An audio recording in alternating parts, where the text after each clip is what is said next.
Аяқ киім дүкеніндегі осы бір оқиға отбасының тағдырын түбегейлі өзгертті. Енесі бағасы 160 мың теңге тұратын қымбат етікті киіп көріп мәз болып жатса, келіні жанында ескі су өткізетін бәтеңкесімен бүрісіп тұреді. Келін жыртығын кие берсін, жас қой, шыдайды, деп қарқылдап күлген ененің даусы дүкенді жаңғырықтырды. Ұлы ақысын төлеуге картасын шығарғанымен, кенеттен кассирдің «Төлем өтпеді, картаңыз бұғатталған» деген сөзі естілді. Әйгерім етігінің табаны сөгіле бастағанын қазанның ортасында. Алматының күзгі қара суығы мен жаңбыры сүйекке өткенде бірақ байқады. Аялдамаға жеткенше шұлығы су болып, аяғы мұздап қалды. Жолшыбай аяқ киім дүкенінің витринасына көз түсті. Қарапайым былғары бәтеңке. 28 мың теңге. Бұл оның медбике болып табатын айлығының айтарлықтай бөлігі. Ал алда пәтер ақысы бар, азық-түлік, оның үстіне Олжастағы бензинге ақша керек деп сұрайтыны анық. Үйге кірген бойда Әйгерім су болған етігін жылу батареясына сүйіп, жылы тәпішкесін киді де ас үйге беттеді. Олжас жұмыстан кеш, шаршап келді. Кілтті тумбочкаға лақтыра салып, диванға құлады. «Бүгін мамам хабарласты», деді ол телефоннан баса алмай жатып. «Ертең базарға немесе Мегаға апарып етір әперші» деді. «Қыс түсіп келеді. Киерге дұрыс ештеңем жоқ» деп отыр. Әйгерім макаронды араластырып тұрып үндемеді. Раушан апаның киім шкафы аяқ киімге толы екенін ол жақсы білетін. Үйленген алғашқы айларда енесімен бірге тұрғанда көрген. Туфлидің неше түрі. Етіктер. Бәтеңкелер сөреде тізіліп тұратын. Жарымы тіпті киілмеген. Қорабымен жататын. «Естіп тұрсың ба?» деді Олжас даусын көтеріп. «Естіп тұрмын», деп күрсінді Әйгерім. «Ал ақшаны қайдан аламыз?» «Өткен аптада маған сыйақы, премия түсті ғой. Мамам мені жалғыз өз өсірді. Өмір бойы мен үшін тырысты. Ендігі кезек менікі».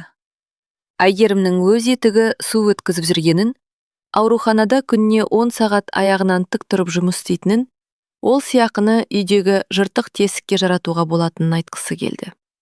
Бірақ тілін тістеді. Олжасқа шешесі туралы айту қабырғаға сөйлегенмен бірдей. Ертеңіне үшеуі сауда орталығына барды. Раушан апаның көңіл-күйі керемет. Үстінде жағасы бар жаңа пальто. Үстінен қымбат әтірдің иісі аңқиды. «Әйгерім, неге түрім сұрланып кеткен?» деді ол өтірік жаны ашығансып. «Олжашан, әйеліңді дұрыстап тамақтандырсаңшы, қабырғасы ырсиып қалыпты ғой». «Мама, қойшы енді», деп күң кетті Олжас. Салонда таза терінің және тәтті иіс судың хошы бар еді. Раушан апа бағасына қарамай, бірден ең қымбат сөрелерге беттеді. Олжас анасының соңынан еріп бас шұлғумен болды. Әйгерім кіреберістегі арзандау сөреде тұрған қара бәтеңкеге қызыға қарады. Жазырмайтын, қарапайым, өкшесі аласа. Бағасы 28 мың теңге. Дәл өзіне керегі. Ол байқаусызда өз етігінің табанын сипап қойды. Сыз өтіп барады. «Олжас, бері келші», деп дауыстады енесі. «Мынаны киіп көрейін?» Сатушы қыз қорапты алып келді. Раушан апа креслоға жайғасып, аяғындағы ескі емес, әдемі етігін шешті де, қоңырпай түсті, замшадан тігілген, әдемі өрнегі бар су жаңа етікті тиді. «Қалай?» деді ол айнаға бір қырымен, бір алдымен қарап. «Керемет, мама, жарасып тұр», деді Олжас. «Анау қарасында киіп көрейінші?» «Және мына біреуін». Жарты сағаттың ішінде айнаның алды бос қораптарға толды. Әйгерім қабырға түбіндегі пуфикке отырып, телефонына үңілген болды. Кешегі кезекшіліктен кейін аяғы сырқырап барады.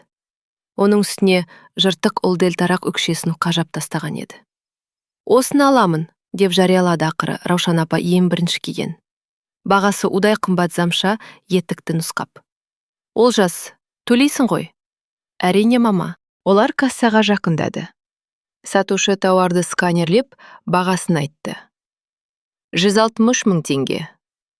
Әйгерім еріксіз басын көтеріп алды. 160 мың. Бұл оның 1 айлық жалақысы ғой. Бұл 2 айлық пәтер ақысы. Бұл... Раушан апа келініне бұрылып, мысқылдай жымиды. Немене? Қымбат па? Ештеңе етпейді. Есесіне сапалы, әрі әдемі. Кейбіреулер сияқты арзан қол емес. Ол. Әйгерімнің балшық шашыраған ескі етігіне жеркене қарады. Келін байғұс өз жыртығын кие тұрар. Жас қой, деп қарқылдап күлді. Осы күлкі, осы жеңімпаз кейіп, осы менсінбеушілік әйгерімнің ішіндегі соңғы жіпті үзгендей болды. Олжас әйеліне қарамастан картасын шығарып сатушыға ұсынды. Сатушы терминалға тигізіп еді. Пип еткен дыбыс шықпады. Кешіріңіз, төлем өтпей жатыр, деді сатушы қыз. Қалай өтпейді, деп таңғалды Олжас. Қаражат жеткіліксіз дейді. Басқа картаңыз бар ма? Олжас телефонын алып Каспи қосымшасын ашты. Әйгерім оның түрінің қалай бозарып кеткенін, саусақтарының дірілдеп кеткенін көрді. Олжас, не болып қалды? Деп сұрады Раушан апа шыдамсызданып. Овынсыз телефонға қарап тұрды да, баяу бұрылып Әйгерімге қарады. Көздері шарасынан шығып кете жаздаған. Сен не істедің? Деді ол даусы қырылдап.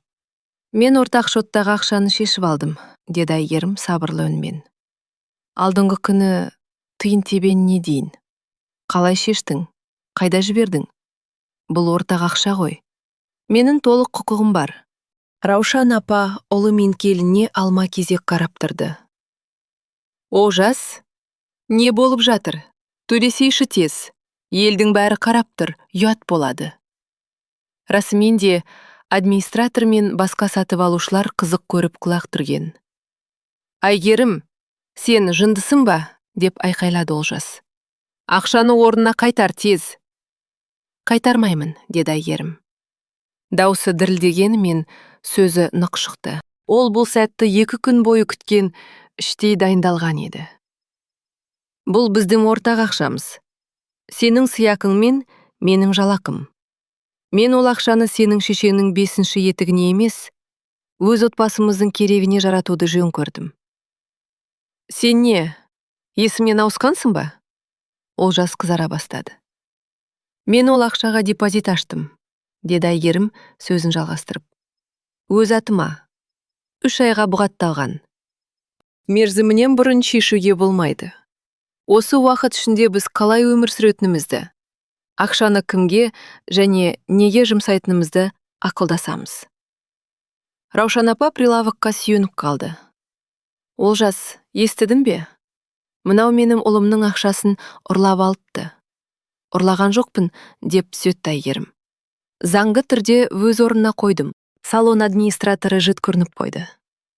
Кешіріңіздер, егер алмайтын болсаңыздар, кассаны босатыңыздаршы, кезек күтіп тұр.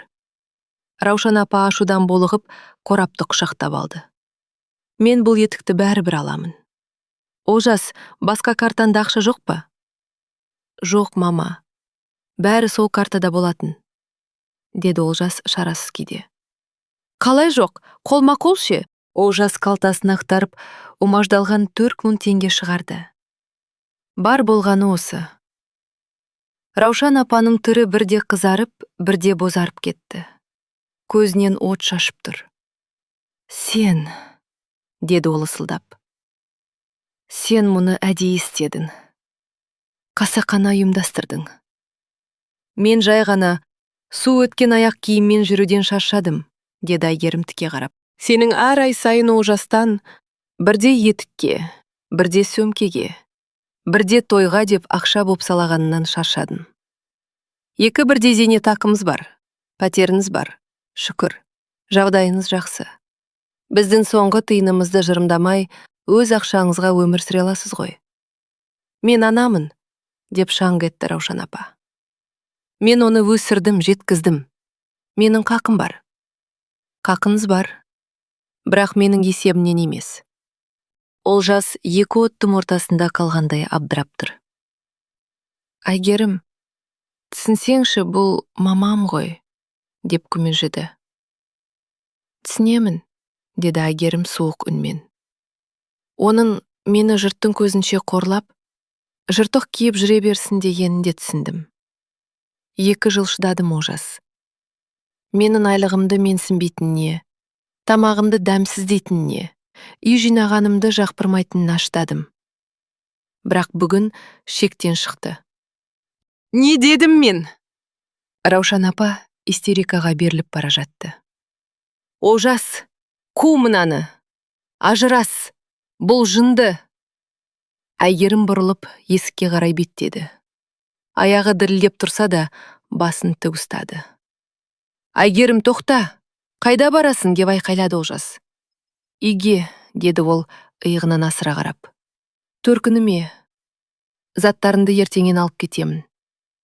Дүкеннен шыққанда бетіне күздің салқын желі соқты. Терең демалып, дірілдеген қолымен анасына хабарлама жазды. Мама, мен үйге бара жатырмын. Барлығын барған соң айтып беремін. Олжас 1 сағаттан кейін хабарласты. Әйгерім автобус терезесінен сұрқай қалаға қарап келе жатқан. Әйгерім, бұл не қылғаның? Қайт сөйлесейік, бәрі дұрыс болады. Сөйлесеміз, деді Әйгерім. Бірақ қашан сен нағыз еркек құсап, шешім қабылдай алатын болғанда? Әзірге ата-анамның үйінде боламын.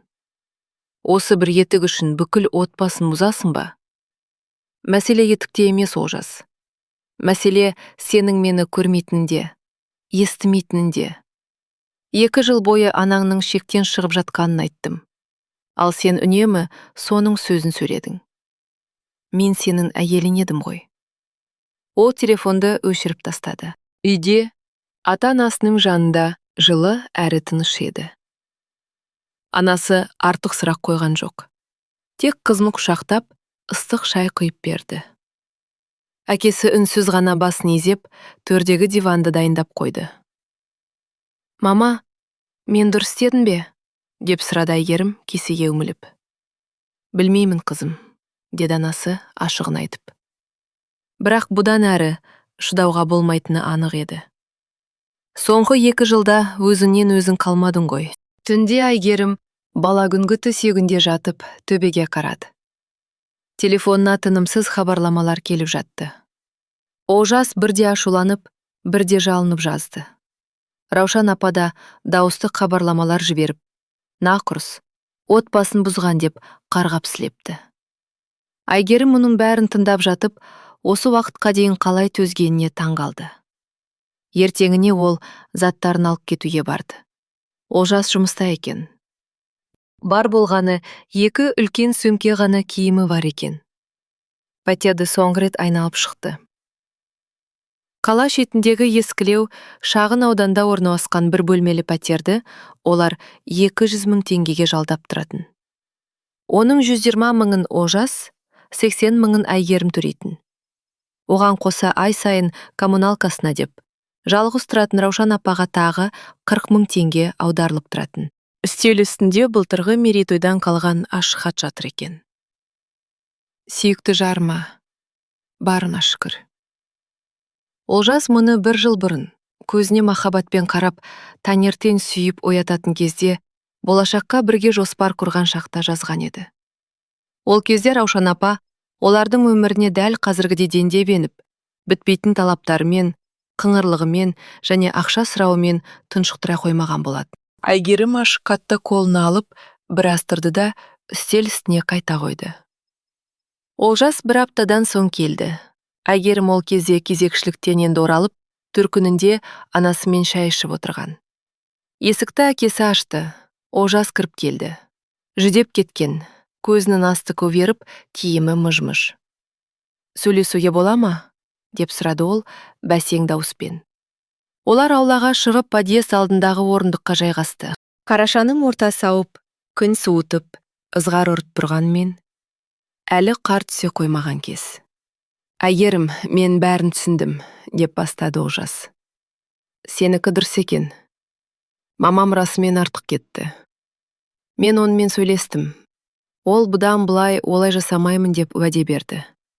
Олжас, сенің анаң осымен 5-ші рет, енді олай жасамаймын деп уәде берді, деді Әйгерім шаршаң үнмен. Сосын бәрі қайта басталады. Жоқ, бұл жолы басқаша. Мен оған біздің бөлек отбасы екенімізді, өз жоспарларымыз бар екенін түсіндірдім. Сосын, ол не деді? Олжас кібіртіктеп қалды. Ну, жылады әрине. Мен сатып кеттің. Өмір бойы сен үшін тырысып едім, деп ренжіді. Міне көрдің бе? Деді Әйгерім сөзін бөліп. Олжас, сенің шешең сені ешқашан жібермейді. Ол талап етеді. Манипуляция жасайды. Аяушылық тудырады. Ал сен келісе бересің. Өйткені оған жоқ деп айта алмайсың. Үйренемін. Қашан? Әйгерім оның көзіне тіке қарады. 2 жыл ішінде сен бір ретте мені жақтамадың. Бір ретте, Олжас. Туған күніне сүйікті тортын алуды ұмытып кеткенім үшін, жұрттың көзінше мысыз деп атағанда да үндемедің. Косметологына ақша керек болып, менің сияқымды тартып алғанда да үндемедің. Сен үнемі соны таңдайсың. Ол менің анам ғой, деп даусы дірілдеді Олжастың. Мен оны жай ғана лақтырып кете алмаймын. Лақтырып кет демеймін. Шекара қой деймін. Сенің өз отбасың, өз қажеттіліктерің бар екенін. Әйеліңнің аяғы су болып жүргенде, шешене 160 мыңға етік әперуге болмайтынын түсіндір деймін. Олжас асфальтқа қарап үнсіз отырды. Ақшаны қайтаршы, деді ол ақыры. Ең болмаса жартысын. Жалақыға дейін әлі 3 апта бар. Маған күн көру керек. Ал анама етік алуға ше? Олжас, мен саған ескерткенмін. Енді біздің ақшамызды оның еркелігіне шашуға жол бермеймін. Білмедім ғой.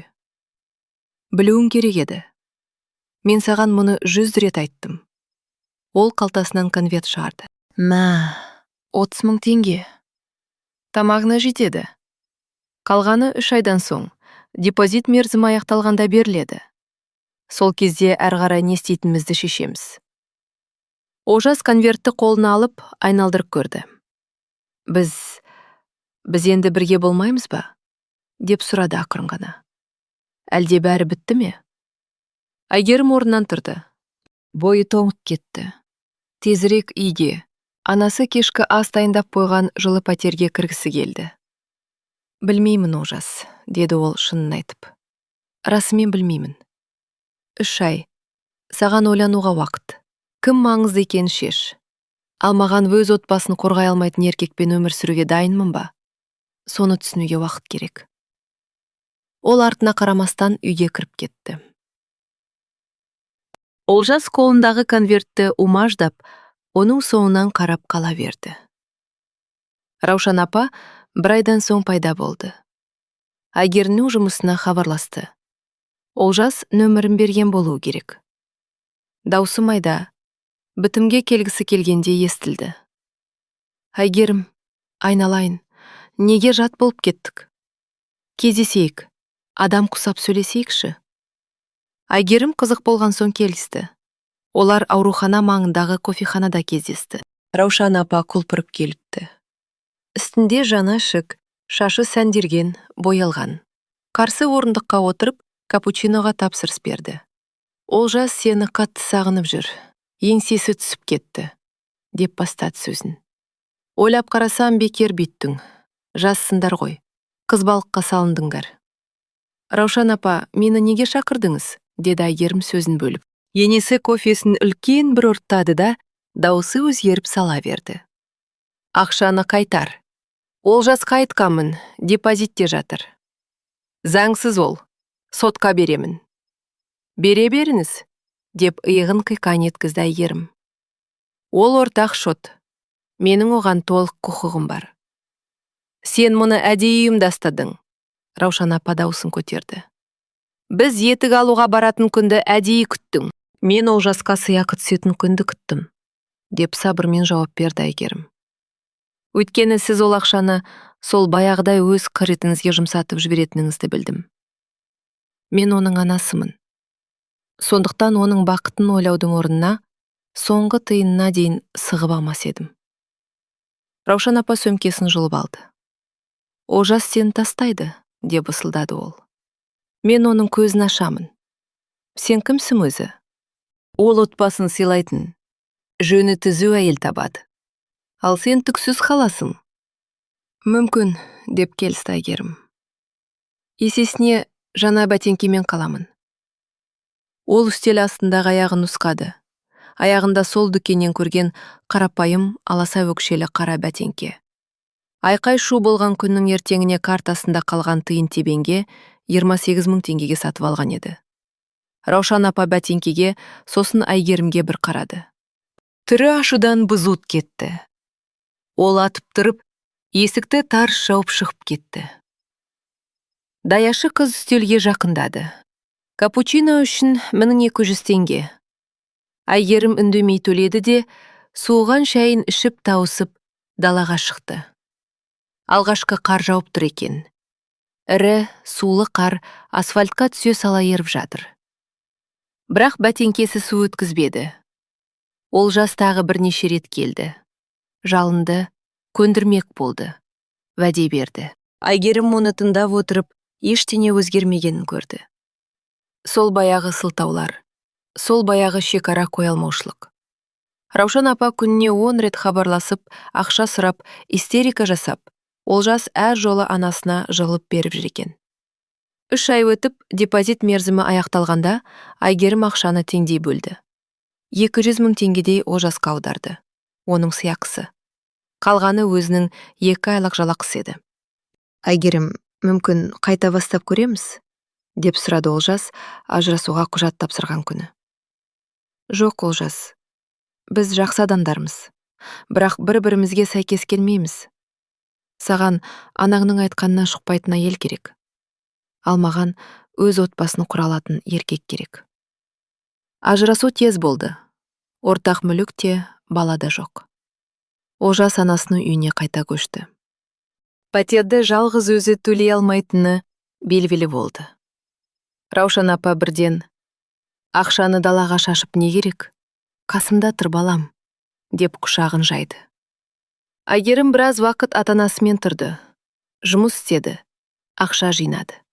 Жарты жылдан соң шағын, бірақ жеке студия пәтер жалдады. Енді ешкім оған еденді дұрыс жумадың, немесе тамағың дәмсіз деп мойын жемейтін болды. Қосымша жұмыс тауып, отбасы банкке ипотеканың алғашқы жарнасына ақша жинай бастады. Бір күні, ажырасқандарына 1 жылдан асқанда, ол сауда орталығында Раушан апамен бетпе-бет келіп қалды. Бұрынғы енесі сол аяқ киім дүкенінің витринасы алдында тұр екен.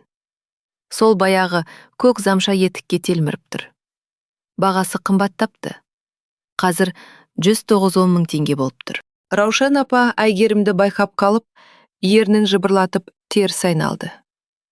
Бірақ Әйгерім оның аяғындағы тозығы жеткен, қонышы түтілген ескі етікті және қолындағы магнумның арзан пакетін көріп үлгерді.